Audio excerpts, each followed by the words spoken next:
Ассалому алейкум дӯстони азиз, худованд нигаҳбонтон бошад. Қарор дорем дар метрои Ленинский проспект, чиш меган? Лермонтовский проспект дар 7-ум линии дурустараш дар балнисаи доктор Рядом. Бачаҳои тоҷик муборак шава, алҳамдулиллоҳ, боз ҳам як беморхонаи хуб кардан ки барои ин хусусан бар мардуми муҳоҷир, ба мардуме ки надоранд ҳуҷҷату коғазбозӣ метавонанд дар ҳамин духтурхона тамоми намуди духтурҳо ҳастанд.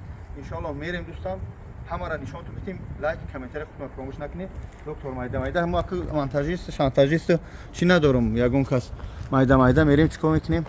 Чи намуд духтурхона ҳаст. ҳамаша нишон омаде. Илтимос одобу ахлоқи тоҷикия фаромӯш накунед. ин ҳамҷа звонок меҷи медро иҷа дасти чапда чай бахил аст ва тамом бахилоро мекушем. майда мерем. то охира тамошо кунед. мутаассифона сарпари мо маҳкам аст. ба кадом хотир ки пересадка валос карем бонаги сар чикор карад дигар. Салом алейкум бародарон ва хоҳарони азиз. Инак як беморхонаи дигар дар шаҳри Москав ба кори худ сар кард.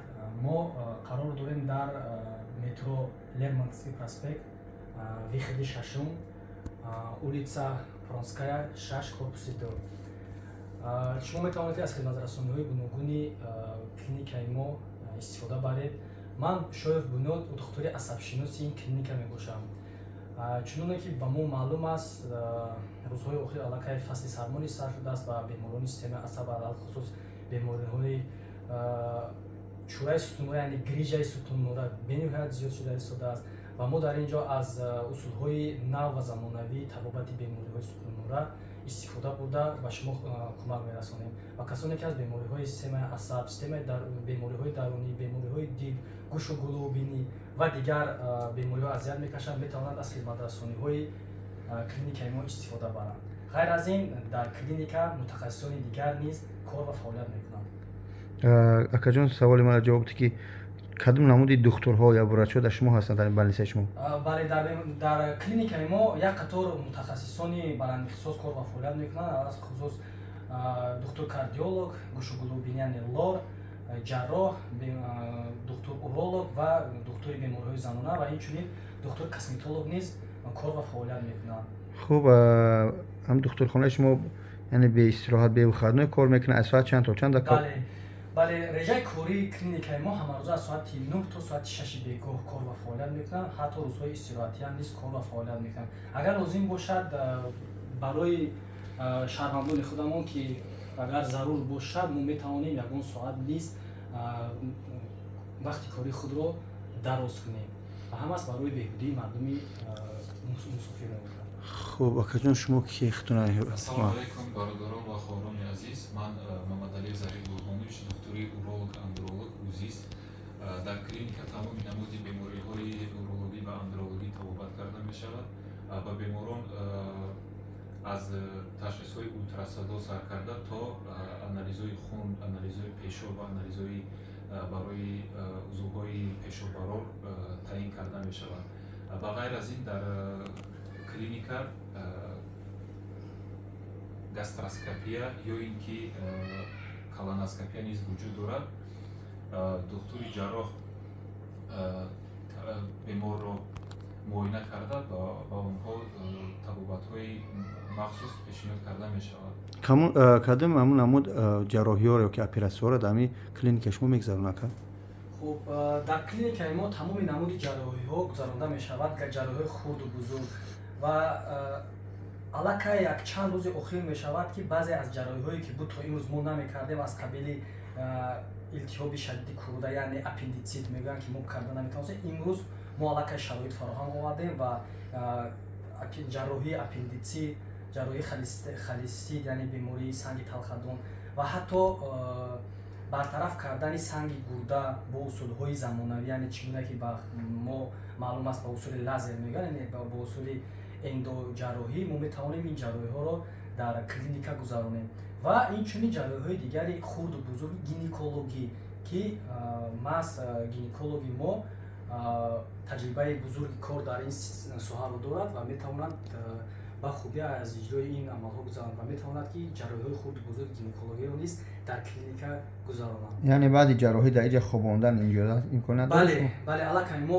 дар бораи ин кор кардем ва аллакай ин ҷое ки ҳозир мо қарор дорем, баъз ҳамин ҷоро мо омода кардаем барои бистарӣ кардани беморон. یعنی می بگیم پلاس یکی یا کراوات همه تلویزیون همه جوباجو شرایط مساعد فرما آوردگی. بهترین. Сестра, ассаламу алейкум. Это вы, кто, кем работаете здесь?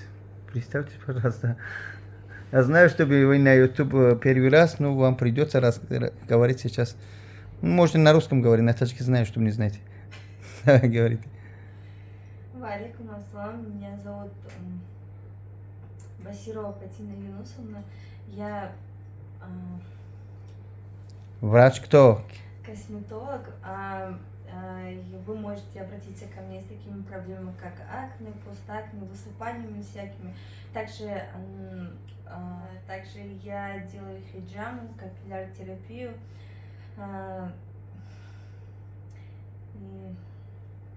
И? Чистка лица, комбинированная, механическая, также ботулинотерапия, контурная пластика губ. А с мужчиной работаете основной, с женщиной? Мужчине можно к вам обратиться или нельзя? Это вопрос. Да, можно. Можно, да? Чистка лица вы мужчины тоже делаете, да? Да. Спасибо вам большое. Рахмат калом бародаро.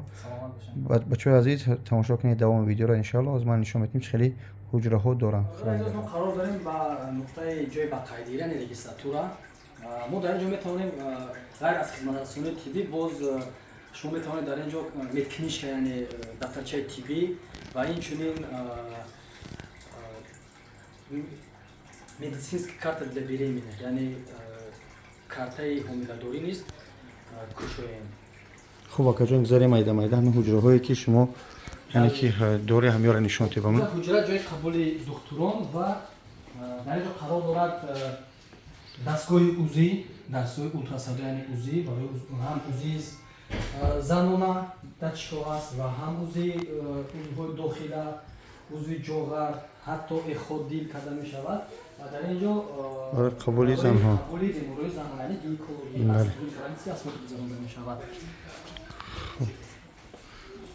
پراتیدورنی کابینه یعنی جای داروگذرانی و اینچنین برای بیستری کردن بیماران. این حجره باشد حجره استاماتولوژی. خیلی زبونی داره دکتر دام. تمام دستگاه‌های زمانه‌ای برای تابت بیماری‌های دندان استاماتولوژی هست. حتی رنتگن هم در همین جوش گذرانده می‌شود. اینا بچه‌ها ببینید دکتری دندان هم در اینجا قرار داره میتونه مراجعت کنه ان شاء الله. خیلی به تازه آزاده و میرویم باقی‌جا و دیگه حجره‌های دکتر. خب خیلی توالت برای کارمندان نداریم برای بیماران نداریم نه میتونن حتی طهارت هم کنن. کاریدور تینج بده توزه بده. اینجا حجره‌های دکتران است. دکتران قبولگاه ها. نکته نماند که یک چند حجره ها هست که در علایدگی بیماران میرسونند. این هم حجره استاماتولوژی است. جان دکتری دندان. اپراسیون بلوک. این قسمت بیمار کلینیک ما علاقه قسمت اوپر بلوک میگیم. یعنی که جای جراحی. خب جاس حجره جراحی یعنی اپراسیون زونا در اینجا جراحی ها گذرانده می شود. یعنی که جراحی اپندیسین بله اورولوژی و این حجره باشد حجره کسمتولوژی. جای دخترک داغستانی ها. عملیات‌های همون کسمتولوژی در اینجا می‌گذارند. خب این حجره است حجره اندوسکوپی یعنی برای معاینه کردن عضوهای داخلی یعنی بسیار مردم ما میگویند شلنگ می‌دوزند یعنی اصول‌های اندوسکوپی است با اصول‌های زمانوی می‌توانند که بیماران معده رو معاینه کنند و حتی کولونوسکوپی نیز در اینجا گذرانده می‌شود. کاریدورتون هم کاریدور زور برای کار. نو اینجا لکه سکلاد склади طرف دیگه جابجا می‌تونه باشه. که شما سرپاری ما بستگی ما حرکت کردیم که به قدر امکان جمع کنیم نشان دهیم جایهای همین دکتر بانیسای نوی تاجیک‌ها را. این هم یک فخر است یک پیشروی تاجیک‌ها خودمان که در ملت در دولت بیگونه چنین کارها میشود و چیکار میکنن دوستان عزیز چنین کارها و بانیس‌های خوب شده میتونن شهر مردای تاجیک. رحمت خدا. السلام علیکم و رحمت الله. کدام میتونه یا بولگا گفتی؟ کدوم مترو گفتین که مترو لرمونتسکی پرоспект مترو هفتم لینیا لرمنسکی پراسپکت هفتم لینیا شکران رحمت خدا برای دستگیری. السلام علیکم.